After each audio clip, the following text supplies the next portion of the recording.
Since all the demigods who are situated in the higher planetary system will have to come down again, they are all envious of my being elevated to Vaikuntha by devotional service.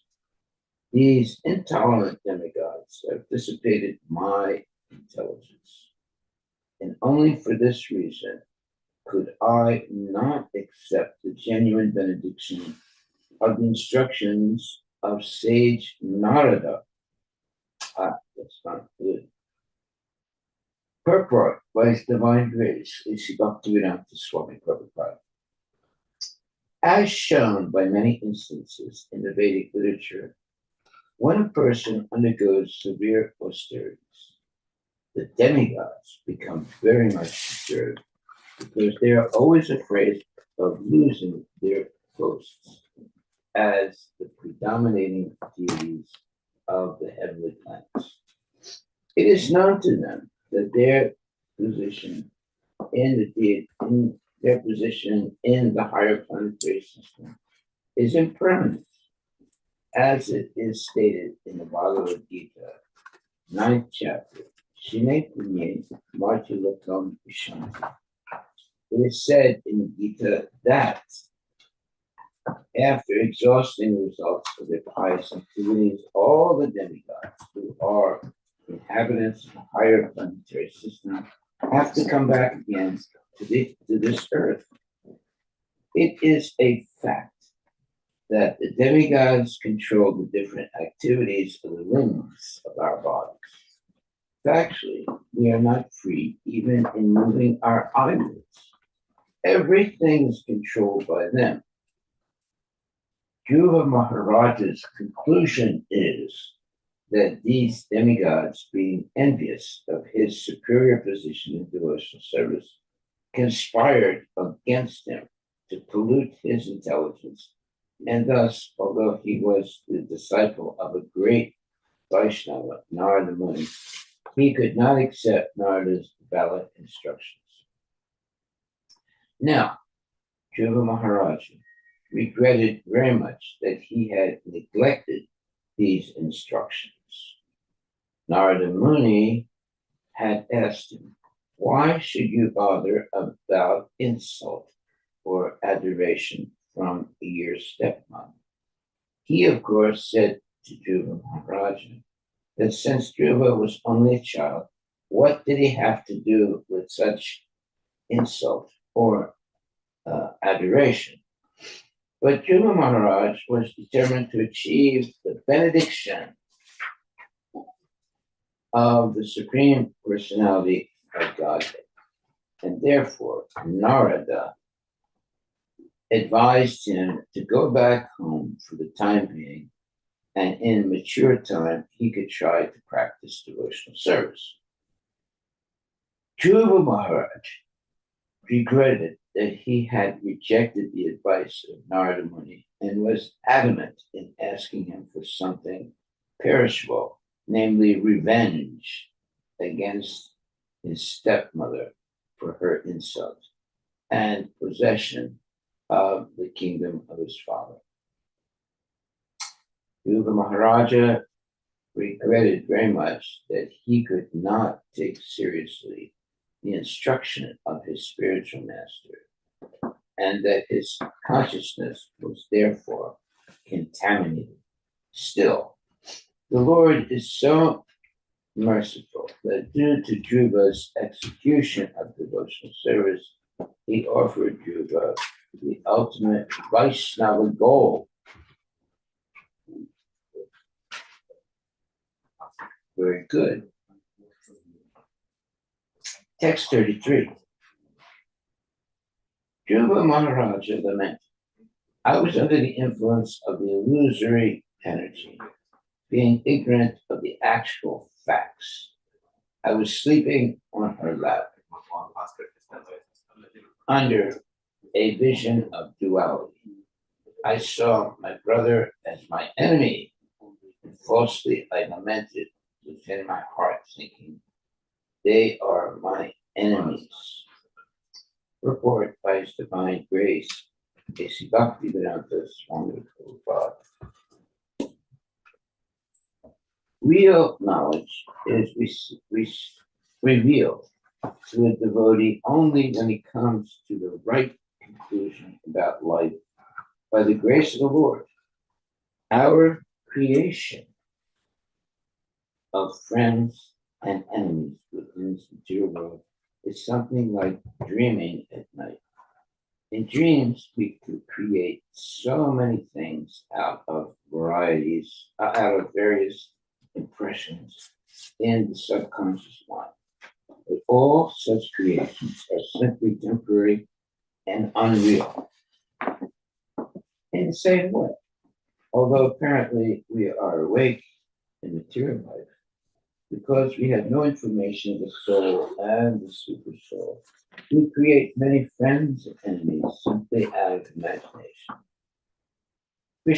Sri Krishna Das Kaviraj Goswami says that within the material world or material consciousness, good and bad are the same. The distinction between good and bad is simply a mental concoction. The actual fact is that all living entities are sons of God or byproducts of his marginal energy. Because of our being contaminated by the modes of material nature, we distinguish one spiritual spark from another. That is also another kind of dreaming. It is stated in the Bhagavad Gita that those who are actually learned do not make any distinctions between a learned scholar, a brahmana, an elephant, a dog, and a chandala. They do not see in terms of the external body. Rather, they see the person as spirit soul. By higher understanding, one can know that the material body is nothing but a combination of the five material elements.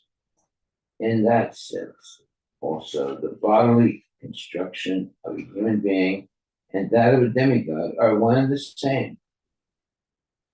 From the spiritual point of view, we are all spiritual sparks, parts and parcels of the Supreme Spirit. Either materially or spiritually, we are basically one. But we make friends and enemies as dictated by the illusory energy. Dhruva Maharaj therefore said, Davin Mayam Upasritya. The cause of his bewilderment was his association with the illusory material energy. Text number 34. It is very difficult to satisfy the Supreme Personality of Godhead, but in my case, although I have satisfied the super soul of the whole universe, I have prayed only for useless things. My activities were exactly like treatment given to a person who is already dead. Just see how unfortunate I am, for in spite of meeting the Supreme Lord who can cut one's link with birth and death, I have prayed for the same conditions again. Purport by Srila Prabhupada. Sometimes it so happens that a devotee engaged in the loving service of the Lord desires some material benefit in exchange for this service. This is not the proper way to discharge devotional service. Out of ignorance, of course, sometimes the devotee does so, but Dhruva Maharaj regrets his personal behavior in this connection. Text 35. Because of my state of complete foolishness and paucity of pious activities, meaning lack of pious activities, although the Lord offered me his personal service, I wanted material name, fame, and prosperity. My case is just like that of the poor man who, when he satisfied a great emperor who wanted to give him anything he might ask. Out of ignorance, he asked only a few broken grains of husked rice. Purport by Srila Prabhupada. In this verse, the word Swarajyam, which means complete independence, is very significant. A conditioned soul does not know what complete independence is. Complete independence means situation in one's own constitutional position. The real independence of a living entity who is part and parcel of the Supreme Personality of Godhead is to remain always dependent on the Supreme Lord, just like a child who plays in complete independence, guided by his parents who watch over him. The independence of the conditioned soul does not mean to fight with the obstacles offered by Maya, but to surrender to Krishna. In the material world, everyone is trying to become completely independent simply by fighting against the obstacles offered by Maya. This is called the struggle for existence. Real independence is to be reinstated in the service of the Lord. Anyone who goes to the Vaikuntha planets or Goloka Vrindavana planet is freely offering his service to the Lord. That is complete independence. Just contrary to this is material overlordship, which we wrongly take to be independence. Many great political leaders have tried to establish independence, but due to such so-called independence, the people's dependence has only increased. The living entity cannot be happy trying to be independent in the material world. One has to surrender, therefore, unto the lotus feet of the Lord and engage in his original eternal service. Jiva Maharaj regrets that he wanted material opulence and greater prosperity than that of his great-grandfather, Lord Brahma. His begging from the Lord was like a poor man's asking a great emperor for a few grains of broken rice.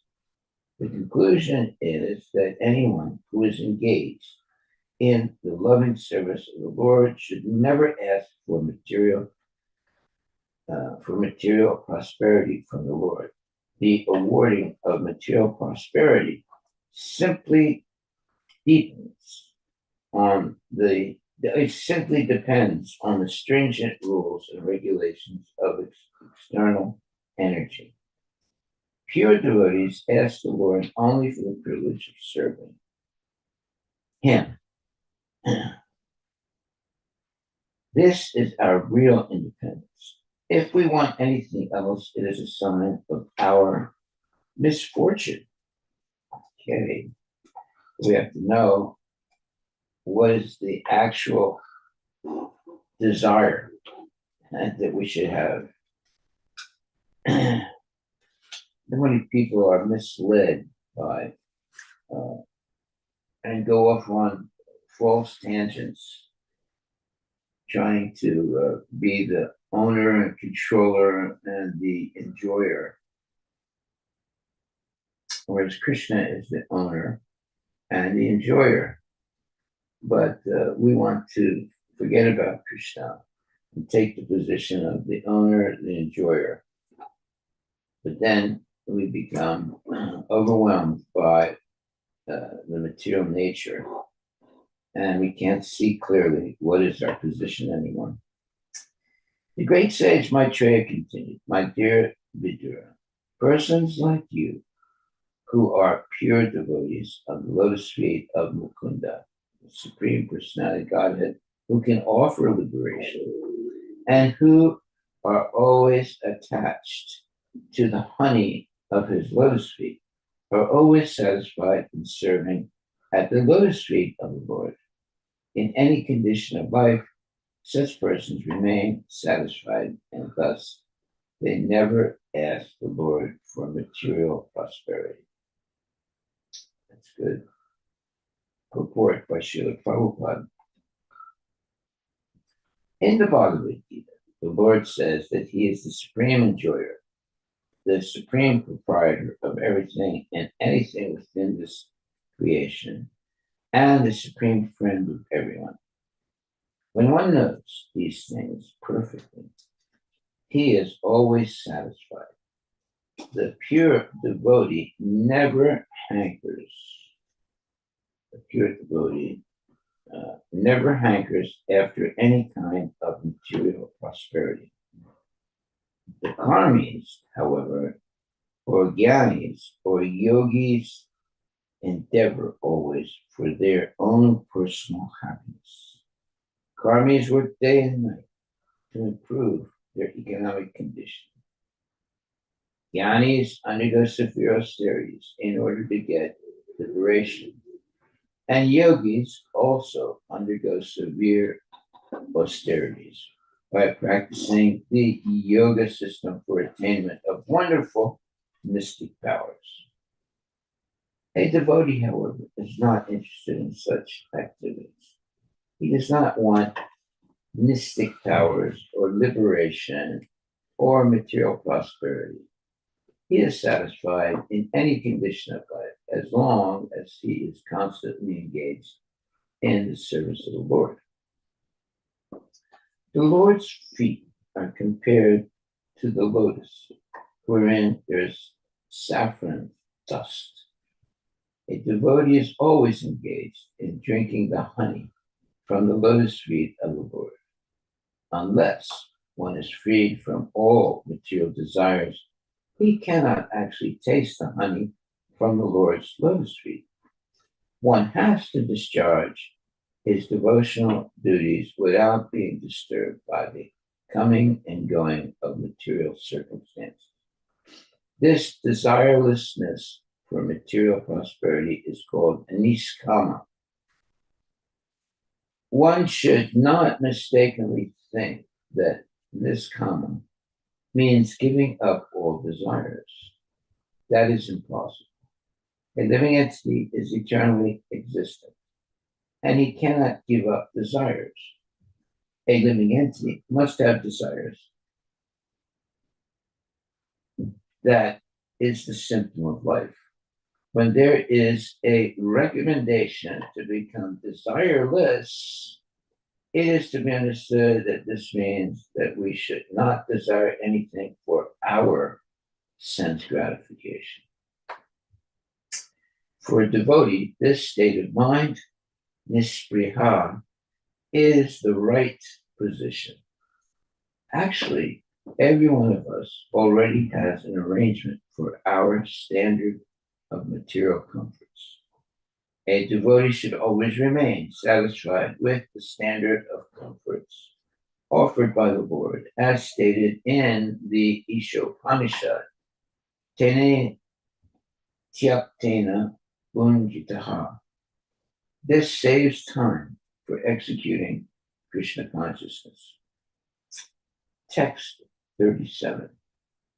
When King Uttanapada heard that his son Dhruva was coming back home, as if coming back to life after death, he could not put his faith in this message, for he was doubtful of how it could happen.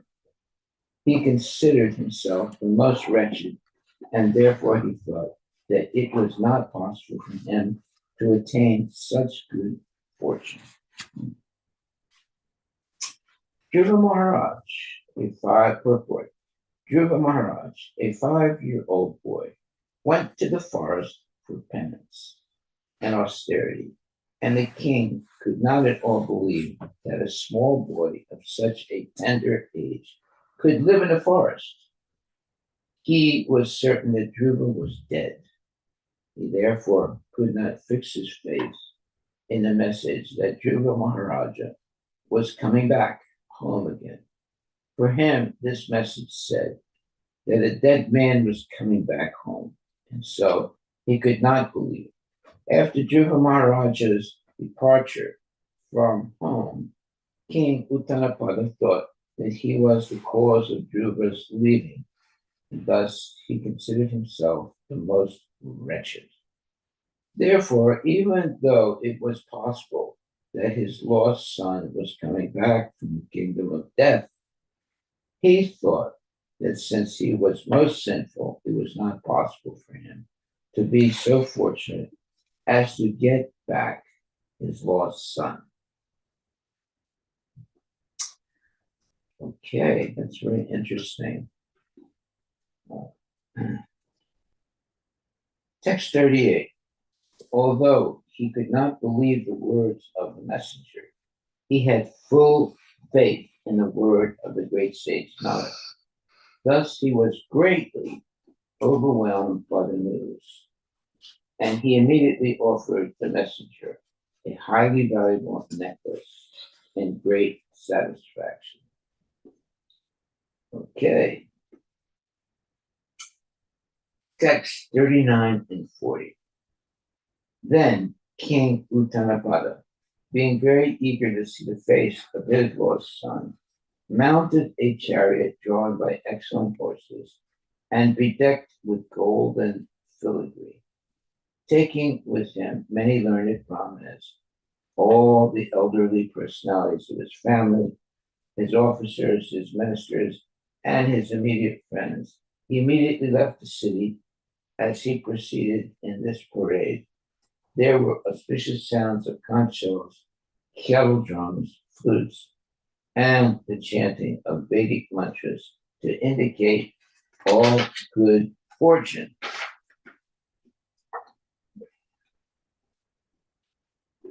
After departure of Dhruva Maharaj from the palace. Translation. First translation. I'm sorry, what? We haven't read the translation of the 41. Sorry. Text 41. Both the queens of King Uttanapada, namely Suniti and Suruchi, along with his other son, Uttama, appeared in the procession. The queens were seated on a palanquin. Purport by Srila Prabhupada. After the departure of Dhruva Maharaja from the palace, the king was very afflicted, but by the kind words of Saint Narada, he was partially satisfied. He could understand the great fortune of his wife Suniti and the great misfortune of Queen Suruchi, for these facts were certainly very open in the palace. But still, when the news reached the palace that Dhruva Maharaj was returning, his mother Suniti, out of her great compassion and due to being the mother of a great Vaishnava, did not hesitate to take the other wife, Suruchi, and her son, Uttama, on the same palanquin. That was the greatness of Queen Suniti, the mother of the great Vaishnava, Dhruva Maharaj. Well, you see here the generosity and the lack of envy of genuine devotees, even though they have been, let's say, experienced, they have had the experience of being shunned and ostracized and so forth, but still they are generous and have an open, friendly mind and sense to forgive and forget. That's important because in life people make mistakes, but we should learn to forgive and forget so that there is not a constant, let's say, constant situation of rivalry and anger. Text 42 and 43. Upon seeing Dhruva Maharaja approaching the neighboring small forest, King Uttanapada, with great haste, got down from his chariot. He had been very anxious for a long time to see his son Dhruva, and therefore, with great love and affection, he went forward to embrace his long-lost boy. Breathing very heavily, the king embraced him with both arms. But Dhruva Maharaj was not the same as before. He was completely sanctified by spiritual advancement due to having been touched by the lotus feet of the Supreme Personality of Godhead. Text 44. Reunion with Dhruva Maharaj fulfilled King Uttanapada's long cherished desire. And for this reason, he smelled Dhruva's head again and again and bathed him with torrents of very cold tears. So there are hot tears and cold tears. Purport by Srila Prabhupada. By nature's way, when a man cries, there may be two causes. When one cries in great happiness upon the fulfillment of some desire, the tears coming forth from the eyes are very cold.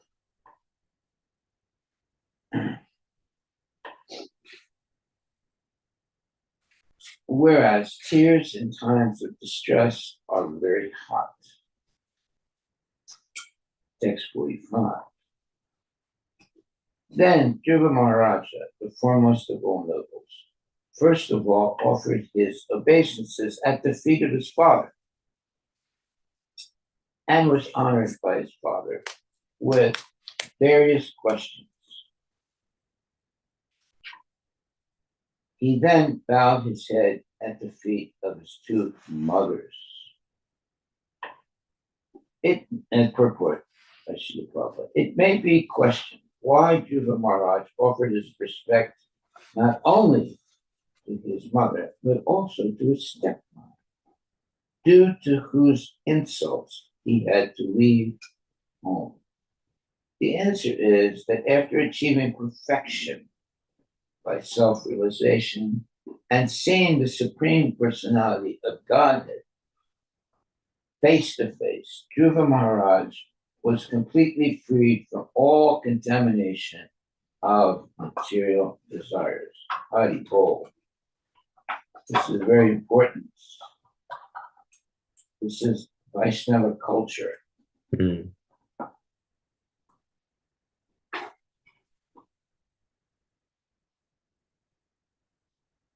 Dhruva Maharaj was completely freed from all contamination of material desire. Feelings of insult or honor in the material world are never perceived by a devotee. And that is a major statement. Very important statement. Lord Chaitanya therefore says that one has to be humbler than the grass, and he recommends more tolerant than the tree to execute devotional service. So a tree never complains when it's too hot or too cold, or where sometimes people are taking a knife and using the knife to etch some type of nonsense statement in the bark of the tree, like Mary Lou loves Johnny, or something like that. The tree has to tolerate all those things. So feelings of insult or honor in this material world are never perceived by a devotee. Very important statement. Mm. Lord Chaitanya therefore says that one has to be humbler than the grass, and he recommends, therefore, he recommends more tolerant than the tree to execute devotional service. Yeah, the tree never laments, or there's never, let's say, complaints influenced by the way the tree is being treated. Dhruva Maharaj, therefore, has in this verse been described as Saj Jana Grantni, Granihi. Grantni, right? Granihi. Granihi. Granhi, okay. The foremost of noble men, the pure devotee, is the noblest of all, and he has no feelings of animosity toward anyone. Duality, due to animosity, is a creation of this material world. There's no such thing in the spiritual world. Wow, that's a big statement. Let me read like that again. The pure devotee is the noblest of all, and he has no feelings of animosity towards anyone. Duality, due to animosity, is a creation of this material world. There is no such thing in the spiritual world, which is the absolute reality. That is very, very important statement. The devotee is not beleaguered or in any way influenced by duality. He has a one-track mind to please Krishna. He doesn't deviate from that. Whereas materialistic people, they are always plagued by duality. And it's due to, as it says here, duality is due to animosity. And it's creation of this material world. There is no such thing in the spiritual world, which is the absolute reality. So what does that mean exactly? Well, when one is free of duality, he has a one-track mind that is to please Krishna. He doesn't have the desire to like enviousness or retaliation or unnecessary anger and so forth. He's at a one-track mind that's to please Krishna. He doesn't let anything disturb him from his one-track mind of trying to please Krishna. So that's why it says duality, meaning sometimes friendly, sometimes animosity, is due to duality is due to animosity, meaning hatred. Is a creation of this material world. There's no such thing in the spiritual world, which is the absolute reality. So the absolute reality is what? It's always serving Krishna with love and devotion. It's the absolute reality.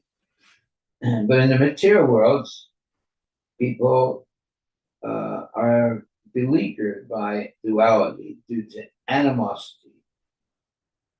So sometimes they might be friendly, sometimes they might be nasty.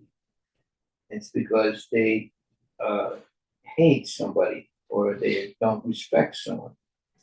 And it's a creation of this material world. There's no such thing in the spiritual world, which is the absolute reality. So when it says, which is the absolute reality, that when people become unnecessarily angry, envious, and so forth, they're in a state of Maya, illusion.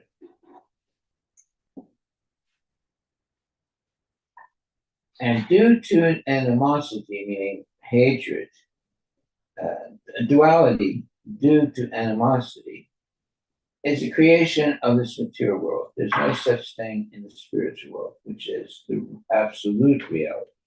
Okay. Text 46. Suruchi, the younger mother of Dhruva Maharaja, seeing that the innocent boy had fallen at her feet, immediately picked him up, embracing him with her hands, and with the tears of feeling, she blessed him with the words, "My dear boy, long may you live." Well, that's a lot better than before.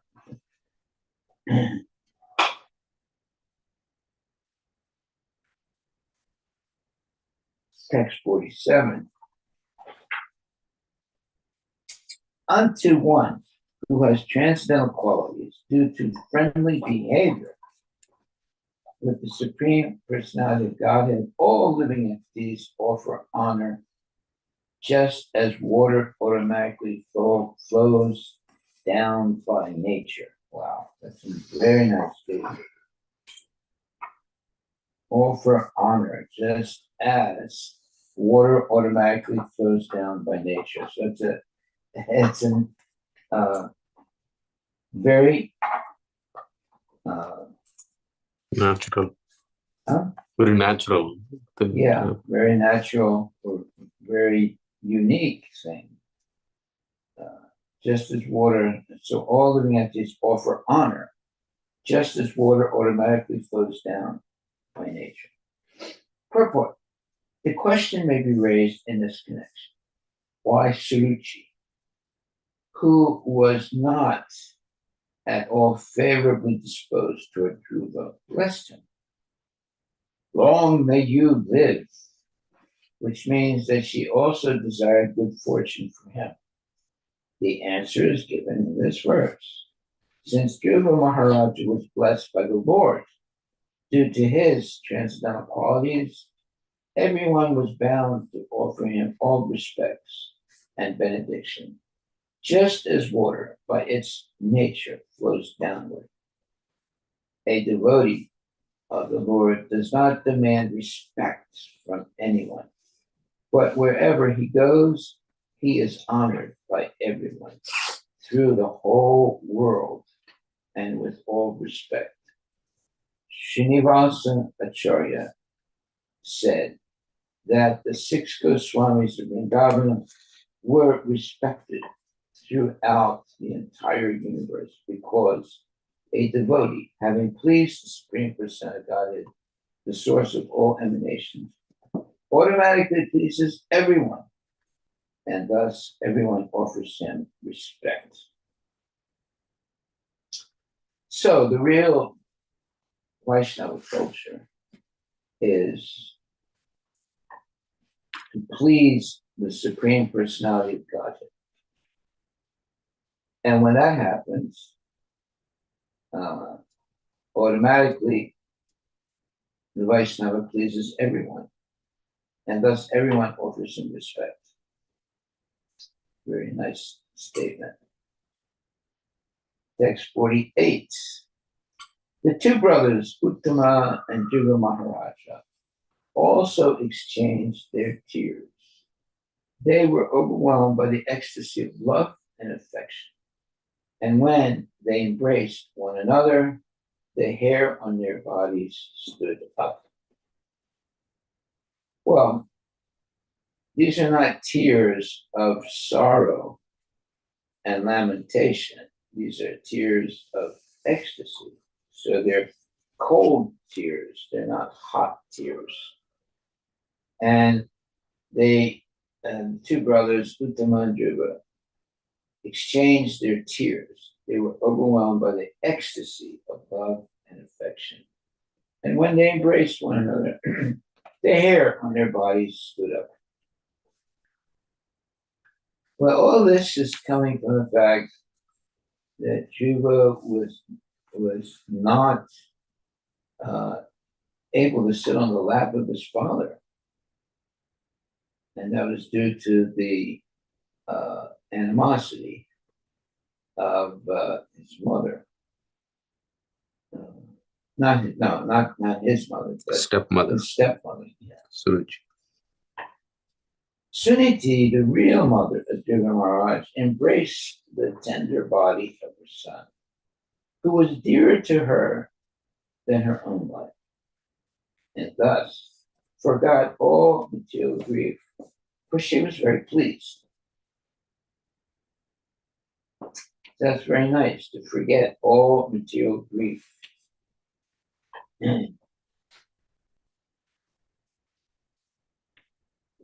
Okay.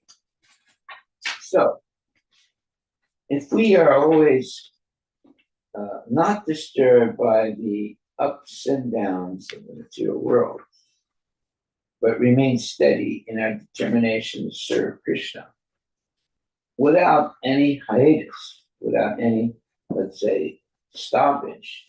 We don't want to be stop and go devotees. We want to be always going in the right direction. So, therefore, we don't have any animosity. We don't have time to have animosity for anyone because we're too busy engaging in devotional service.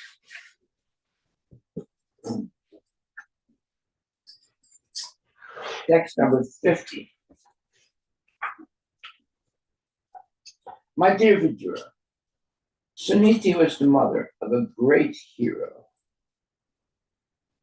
Her tears, together with the milk flowing from her breasts, wet the whole body of Dhruva Maharaja. This was a great auspicious sign.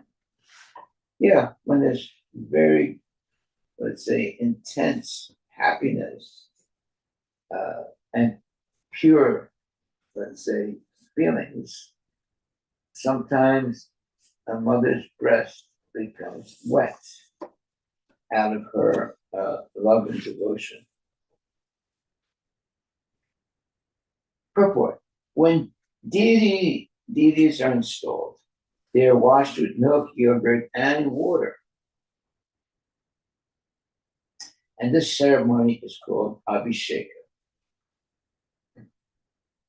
In this verse, it has been especially mentioned that the tears which flowed down from the eyes of Suniti were all auspicious. This auspiciousness of the Abhisheka ceremony performed by his beloved mother was an indication that in the very near future, Dhruva Maharaj would be installed on the throne of his father. The history of Dhruva Maharaj's leaving home was that his father refused to give him a place on his lap. And Dhruva Maharaja determined that unless he got the throne of his father, he would not come back. Now, this Abhisheka ceremony performed by his beloved mother was an indication that he would occupy the throne of Maharaj Uttanapada. It is also significant in this verse that Suniti, mother of Dhruva Maharaja, is described as Vira Su, a mother who produced a great hero. There are many heroes in the world, but there is no comparison to Dhruva Maharaja, who was not only a heroic emperor of this planet, but also a great devotee. A devotee is also a great hero because he conquers the influence of Maya. Now that's a real accomplishment. Mm-hmm. When Lord Chaitanya inquired from Ramananda Raya about the most famous man in this world, the latter replied that anyone who is known as a great devotee of the Lord is to be accepted as the most famous. But you see, today, you have, basketball players, football players, you have all kinds of nonsense people that are considered to be very famous. Celebrities. Yeah. That's it just shows how low class people have become. However, that the most famous man in this world is one who conquers the influence of Maya. When Lord Chaitanya inquired from Ramananda Rai about the most famous man in this world, the latter replied that anyone who is known as a great devotee of the Lord is to be accepted as the most famous. Yeah, like Srila Prabhupada, most famous. Text 51. The residents of the palace praised the queen. Dear queen, your beloved son was lost a long time ago, and it is your great fortune that he now has come back. It appears, therefore, that your son will be able to protect you for a very long time and will put an end to all your material pangs or material miseries. Text 52. Dear Queen, you must have worshipped the Supreme Personality Godhead, who delivers his devotees from the greatest danger. What is the greatest danger? It's forgetfulness of Krishna and to be always on the brink of death due to fear and anxiety and so forth. Persons who constantly meditate upon him, meaning Krishna, surpass the course of birth and death. This perfection is very difficult to achieve. Well, yes, it is, because people become so enamored of material life that they forget about what their real duty in life is. And forget that at any moment they can die. That's why it says here, persons who constantly meditate upon him, meaning Krishna, surpass the course of birth and death. This perfection is very difficult to achieve. Yeah, because everyone becomes attached to material things and mundane life.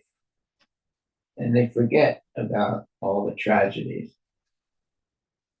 Just like one time there was a great wedding procession. Everyone was happy and was jubilant of the bride and groom. But just at the peak of all that jubilation and happiness, they were massacred by nasty people. So at the pinnacle of their joy, they were massacred by these demons. So that should never happen to anyone, but it does happen sometimes. So we have to be always alert that these happiness and misery are temporary things, and they can fluctuate at any time. Purports: Dhruva Maharaj was the lost child of Queen Suniti, but during his absence, she always meditated upon the Supreme Personality of Godhead, who is able to rescue his devotee from all dangers. Okay, now that right there is a very, let's say, profound statement of Vaishnava culture, that when everything is going the wrong way, what is the only recourse for a devotee? That is to pray to the Lord and to not be panicked and to depend completely on the mercy of the Lord. So here it says, Dhruva Maharaj was the lost child of Queen Sunita, but during his absence, she always meditated upon the Supreme Personality of God, who was able to rescue his devotee from all dangers. That's the type of faith we should have. And Krishna will rescue and protect his devotee from all dangers, even though the opposite seems to be the norm. But we should not lose this faith and determination to follow Krishna consciousness, even in the most challenging situations. While Dhruva Maharaj was absent from his home, not only did he undergo severe austerities in the forest of Madhuvana, but at home also his mother prayed to the Supreme Lord for his safety and good fortune. Yeah, one of my brothers was in World War II, and that was my oldest brother, and he was fighting the Japanese in World War II, And my mother, during all the time that he was in that situation, she was always going to the church and lighting a candle and praying for his safe return. And when my older brother did come back after the war was over, uh, he actually said that the reason he didn't die is because of my mother's prayers for him. She was going regularly to church and praying for him. Okay, so Dhruva Maharaj was absent from his home. Not only did he undergo severe austerities in the forest of Mandavana, but at home also. His mother prayed to the Supreme Lord for his safety and good fortune. In other words, the Lord was worshipped by both the mother and the son, and both were able to achieve the supreme benediction from the Supreme Lord. The word Sudurjayam, an adjective which indicates that no one can conquer death, is very significant. When Dhruva Maharaja was away from his home, his father thought that he was dead. Ordinarily, a king's son, only 5 years old and away from home in the forest, would certainly be supposed dead. But by the mercy of the Supreme Personality of Godhead, not only was he saved, but he was blessed with the highest perfection. Well, what is the highest perfection? That is to be blessed by the Supreme Personality of Godhead and protected by the Supreme Lord. Text 53. The sage Maitreya continued, my dear Vidura, when everyone was thus praising Dhruva Maharaja, the king was very happy. And he had Dhruva and his brother seated on the back of a she-elephant. Thus he returned to his capital, where he was praised by all classes of men. So now there was no prejudice as before. The two boys were together on the elephant with their father. This showed that the father had equal love for both. Whereas before it looked like he gave preference to one and ignored the other. Text 54. The whole city was decorated with columns of banana trees containing bunches of fruits and flowers. Wow, that's very nice. And betel nut trees with leaves and branches were seen here and there. There were also many gates set up, which were structured to give the appearance of sharks. Wow. Purport by Srila Prabhupada. The auspicious ceremonies with decorations of the green leaves of palms, coconut trees, betel nut trees, and banana trees, and fruits, flowers, and leaves are an age-old custom in India. To receive his great son, Dhruva Maharaj, King Uttanapada arranged a good reception, and all the citizens very enthusiastically took part with great jubilation. And nowadays they have plastic flowers, and plastic trees, and plastic this and plastic that, whenever there's a festival. That's the problem of today. Okay, so text 55.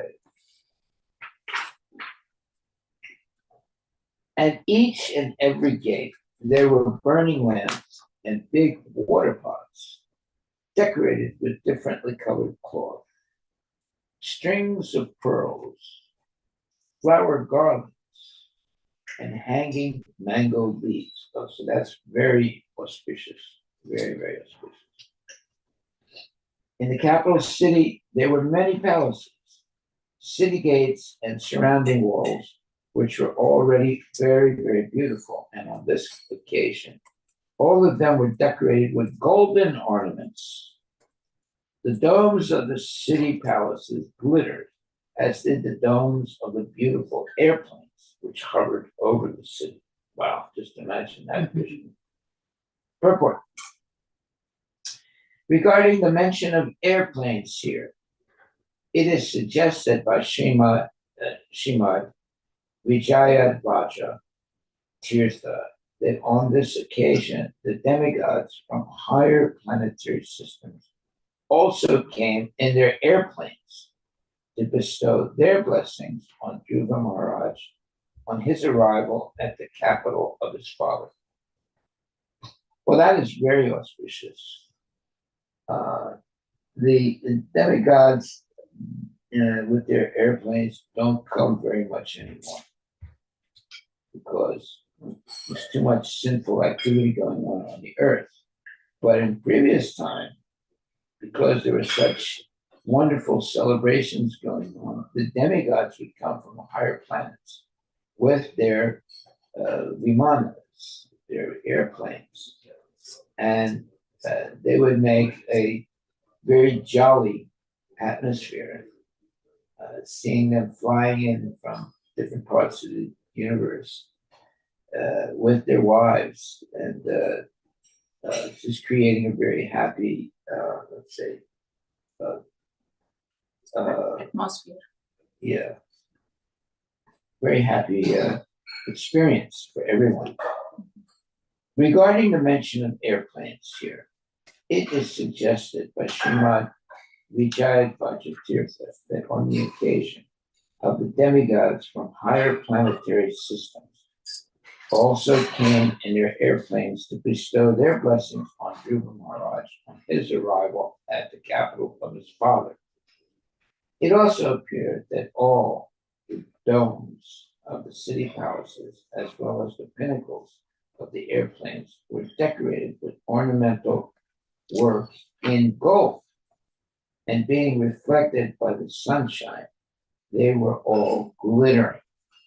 We can observe a specific distinction between Dhruva Maharaj's time and modern days, for the airplanes in those days were made of gold, whereas at the present moment, airplanes are made of base aluminum.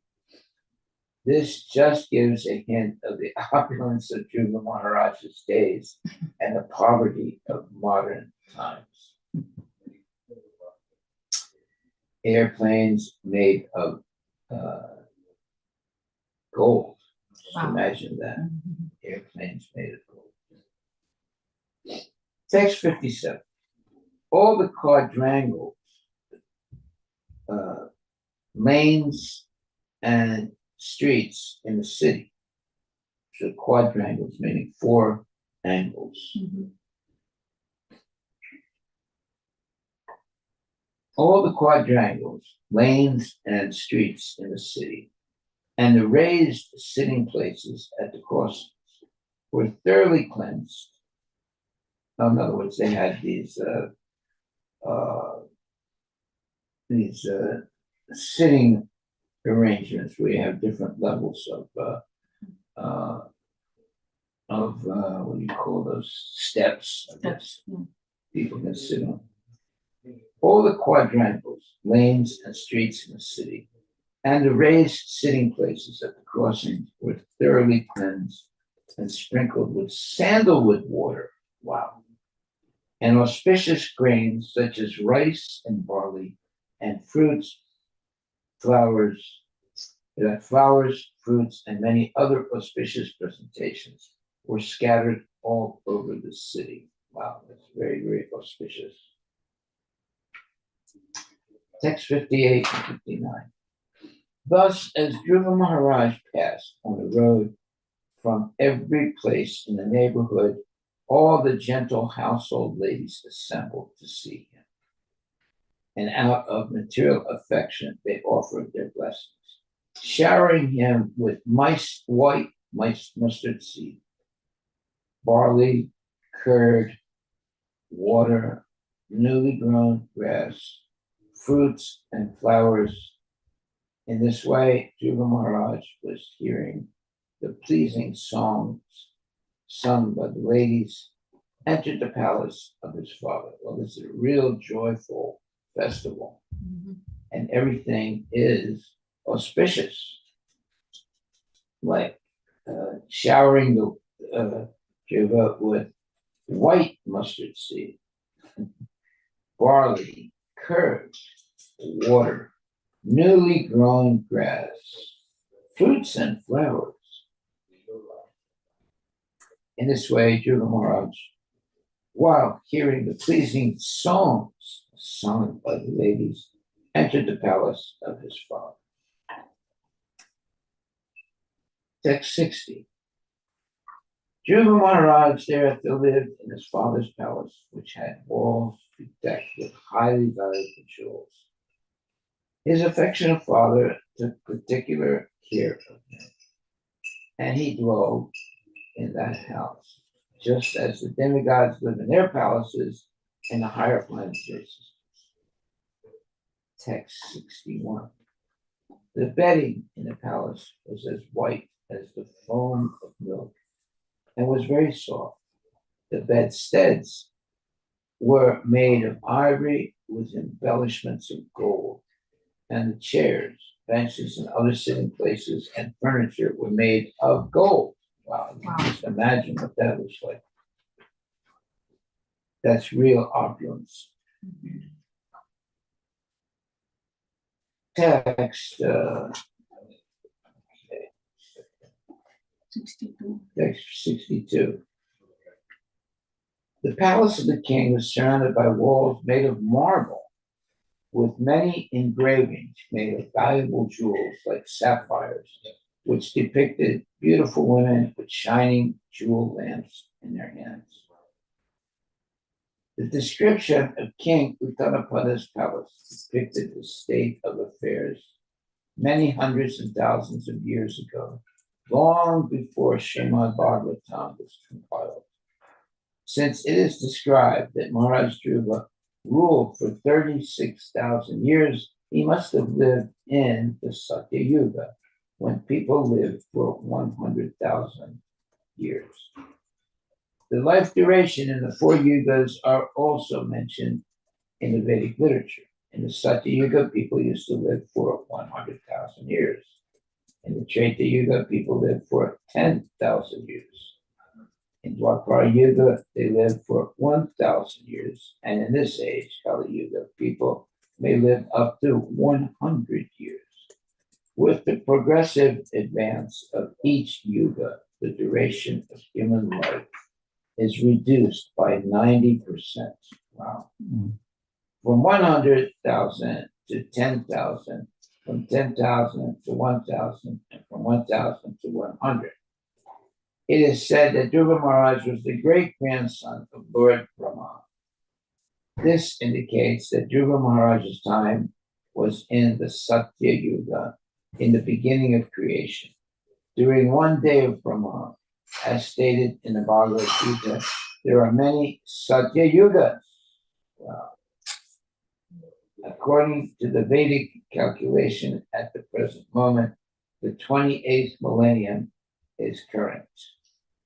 It can be calculated that Dhruva Maharaj lived many millions of years ago, but the description of the palace of Dhruva's father is so glorious that we cannot accept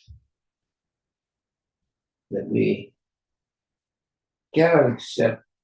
advanced human civilization did not exist even 40 or 50,000 years ago. There were walls like those in the palace of Maharaj Uttanapada, even very recently, during the Mughal period. Anyone who has seen the Red Fort in Delhi must have marked that the walls are made of marble and were once decorated with jewels.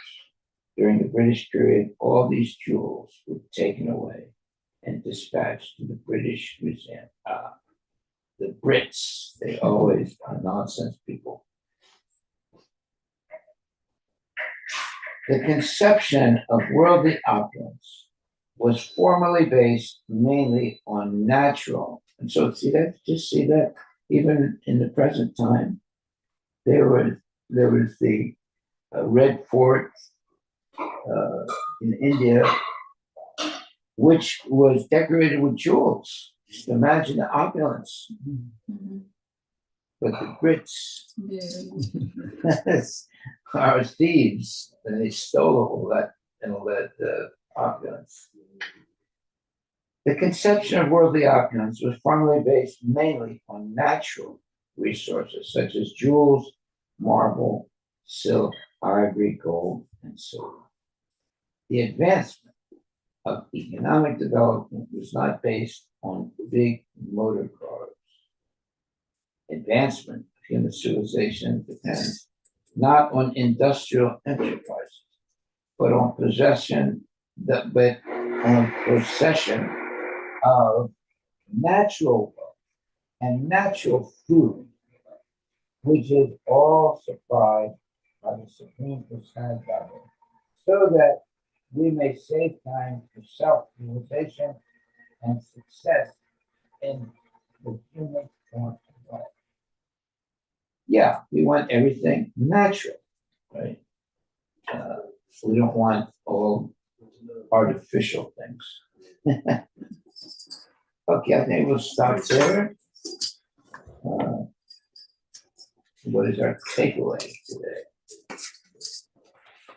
The conception of worldly opulence was formerly based mainly on natural resources such as jewels, marble, silver, ivory, gold, and silver. The advancement of economic development is not based on big motor cars. Advancement of human civilization depends not on industrial enterprises, but on possession of natural wealth and natural food, which is all supplied by the Supreme Personality of Godhead, so that we may save time for self-realization and success in the human form of body. Yeah, so we don't want any, what you would call manufactured foods. We want natural foods, natural fruits and vegetables and so forth. Okay, so we'll stop right there. Thank you very much. Unless there are any questions. If not, then I wish you all a very happy day today. Chant Hare Krishna Maha Mantra and be happy. Hare Krishna, Krishna Krishna, Hare Rama, Rama Rama, Hare Hare. Hare Krishna Maha Mantra ki jai.